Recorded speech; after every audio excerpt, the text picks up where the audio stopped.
राज्य सरकारकडून लाडकी बहीण योजना राबवली जात असून याद्वारे पात्र महिलांना दरमहा 1500 रुपये थेट बँक खात्यात दिले जात आहे। मात्र या योजनेचा 14,000 पेक्षा जास्त लाडक्या भावांनी देखील लाभ घेतल्याचे उघड झाले आहे।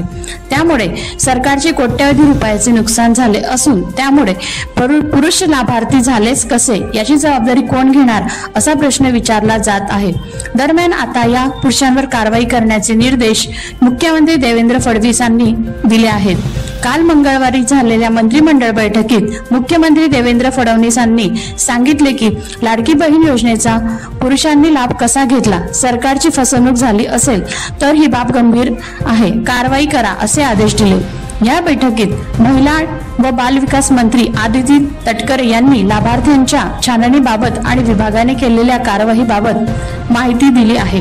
लाडकी बहीण योजनेचा लाभ सरकारी महिलांनी घेतला आहे असे समोर आल्यास वसुली केली जाईल। 26 लाख लाभार्थी महिलांचा डेटा आम्हाला दिला आहे। आता यात अपात्र किती याची छाननी केली जात आहे। कैलास कोडी यांचा रिपोर्ट, माझा आवाज लाईव्ह, मुक्ताईनगर।